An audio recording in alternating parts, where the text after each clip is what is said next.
Welcome to my Ramarajyam channel. గౌరవనీయులు, ఈరోజు పుస్తక ఆవిష్కరణ గురించి Pulivendula TDP incharge BTech Ravindranath Reddy garu మాట్లాడుతున్నారు.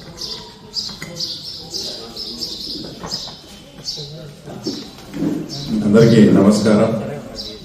తర్వాత ముఖ్యంగా ఈ పుస్తక ఆవిష్కరణ, సో అందులో భాగంగా కవితలు అని ఫస్ట్ కృష్ణ మాకు చెప్పినప్పుడు ఏంది కృష్ణ నువ్వు అంటే, లేదు అంటే మేము ఎప్పుడు ఈ కోణము తర్వాత కృష్ణయ్యలో ఎప్పుడు చూడలే. వాస్తవంగా ఎందుకంటే కృష్ణయ్యను మేము చిన్నప్పుడు 7th క్లాస్ నుంచి మాకు పరిచయం. నేను, కృష్ణయ్య, తర్వాత ఆర్వీరమ్మ, పాలూరు వేణు, మనోహరు, మేమంతా ఒక బ్యాచ్గా ఉన్నాము. వాళ్ళంతా రవీంద్రనాథ్ స్కూల్లో తర్వాత 7th నుంచి 10th వరకు చదవడం. తర్వాత నేను జూనియర్ కాలేజీలో తర్వాత అప్పట్లో చదవడం, అంటే సేమ్ బ్యాచే. తర్వాత 10th క్లాస్ అయిపోయిన తర్వాత కృష్ణయ్య, నేను, రమణ, తర్వాత మేమందరం కూడా ఇంటర్మీడియట్ వచ్చేసి అదే జూనియర్ కాలేజీలోనే. నాకు తెలిసి కృష్ణయ్య ఇప్పుడు సిఈసా హెచ్ఈసా? కృష్ణ ఏది సిఈసా హెచ్ఈసాను? సిఈసి. కృష్ణయ్య సిఈసి చేయడం, మేమంతా ఎంపీసీ కూడా చేరడం. అంటే అప్పట్లో కృష్ణ మా కిట్టయ్య అంటారు. నేను మన కృష్ణయ్యకు మాకు ఉండేది ఏంటంటే, మా బ్యాచ్కి ఒక లీడర్గా, అంటే మా జోలికి ఎవరైనా వచ్చే కూడా ఈయన అంటే వాస్తవం నేను చెప్పేది. ఇప్పుడు కృష్ణయ్యకు మీరు అప్పుడు కృష్ణయ్యకు ఒకసారి ఎవరైనా మా వాళ్ళు ఎవరంటే ఏడి మన రమణగాడు కూడా లేడు. అంటే మా బ్యాచ్కి లీడరు, మాకు ఒక సంరక్షకుని మాదిరి. మా మీదకి ఎవరైనా వచ్చే కూడా కృష్ణయ్య పేరు చెప్తే ఎవరు వచ్చేవారు కాదు. ఆ లెవెల్లో అప్పట్లో ఉండేది కృష్ణ. ఆ తర్వాత ఎకనామిక్స్ స్పెషలైజేషన్ చేసి లెక్చరర్గా చేయడం. అప్పుడు సేమ్ ఈ రోజునే ఫీలింగే. మేము చూసే ఈ కృష్ణయ్యకు ఏదైనా మళ్ళా స్టూడెంట్ గానే ఎదురునేవాడివి, నాకు ఇట్లా లెక్చరర్గా వచ్చింది అని. ఎక్కడైతే చదువుకున్నాడో అదే జూనియర్ కాలేజీలోనే కదా, అదే జూనియర్ కాలేజీలో ఎకనామిక్స్ టీచింగ్ కూడా చెప్పినాడు. మీకు అందరికి మళ్ళీ తెలుసుకున్నా కదా. అప్పుడు కూడా ఇదే ఆశ్చర్యకరమైన విషయమే. తర్వాత ఈనాడు పేపర్కి విలేకరిగా పోతానా అన్నాడు. మళ్ళీ సేమ్ ఫీలింగ్, ఎట్లా అది ఇదంటే చెప్పినాడు.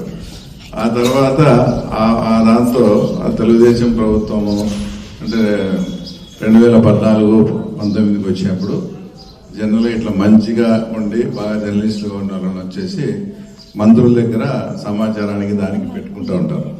అందులో భాగంగా ఇప్పుడు మున్సిపల్ శాఖ మంత్రి, అప్పుడు కూడా మున్సిపల్ శాఖ మంత్రి, ఆయన దగ్గర కూడా దాదాపు 3 సంవత్సరాలు పనిచేసినాడు. మళ్ళీ గవర్నమెంట్ పోయిన తర్వాత ఆటోమేటిక్గా తెలుగుదేశం బ్రాండ్ అని మనకు ఇదని మనకు స్నేహితుడని కచ్చగట్టి తీసేయడము. తర్వాత మళ్ళీ ఇక్కడికి వచ్చి అప్పుడు అక్కడికి నారాయణ దగ్గర పోయినప్పుడు ఆ ఈనాడులో ఉండే ఉద్యోగం పోయింది. కాబట్టి ఇంకా ఇది మళ్ళీ నేను అడగడం ఎందుకు, నేనే ఒక ఛానల్ మాత్రం యూట్యూబ్ ఛానల్ పెట్టుకుంటా అని. అప్పుడు కూడా అందరికి ఇదే, నువ్వు సక్సెస్ అవుతావా, నువ్వు ఇది అవుతావా అంటే లేదని అప్పుడు కూడా మళ్ళీ పెట్టుకోవడం. ఏదేమైనా అప్పుడు అది ఎంతమంది చూసినారు, ఎంత వ్యూస్ అనేది అది కాకుండా పులివెందులకు సంబంధించిన ఏ మ్యాటర్ అయినా కూడా ఆ రోజు జరిగినది అయితే జరిగినట్టు ఛానల్లో చెప్తా.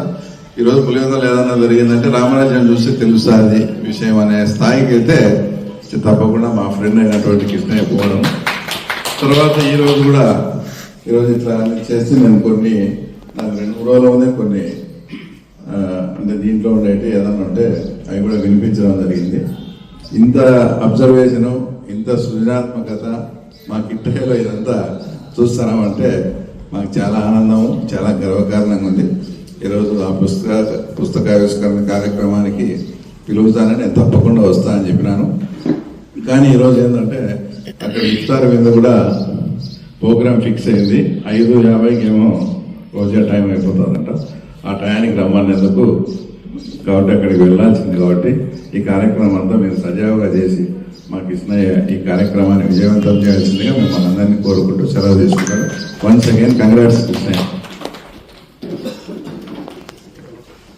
ఇప్పుడు ఈ కవితల సంచికను ఆవిష్కరిస్తారు శ్రీకృష్ణ ఆలయ నిర్వాహకులు ధరణి రమణాన్న గారికి.